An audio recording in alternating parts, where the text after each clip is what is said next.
You know, in the hundreds of times we've gone and met with search committees that are starting a search, we always ask a question at the beginning. We say, how many of you have ever hired a pastor? And there's usually one, maybe two hands that go up. Hopefully there's nobody that's been on the last 5 pastoral search committees, because then you got to kind of wonder why have there been 5 committees and you're still living for all of them.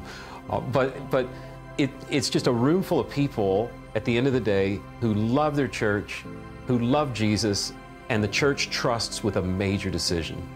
What the room doesn't have is a lot of experience in hiring pastors.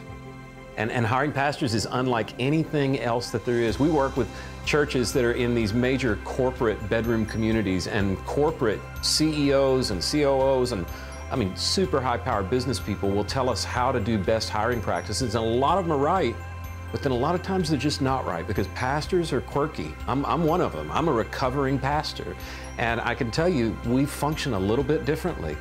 And when it comes time to hiring a pastor and you're a search committee that's making this decision, you're not just dealing with a hiring process, and you probably realize there's a lot I don't know about this.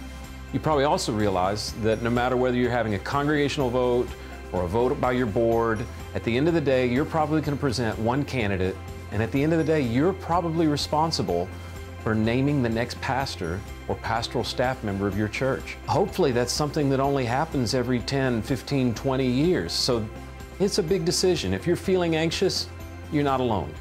We have studied and spent years and years now with hundreds and hundreds of reps working with folks like you. We'll be able to help you know what each person on the committee's job is, so that you've got something to do besides just sitting and waiting. We'll help you know how to interview pastors. We'll load you up with all kinds of resources, and at the end of the day, we want you to treat us like a member of your church, a member of the committee, family that you can call anytime.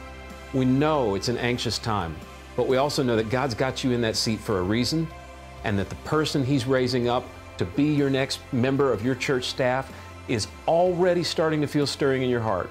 It would be very cool to be a part of watching you find that next pastoral staff person. I think we could resource you. We'll put a towel over our arm and serve you. And I appreciate you taking the time to consider using us in this important search for your church.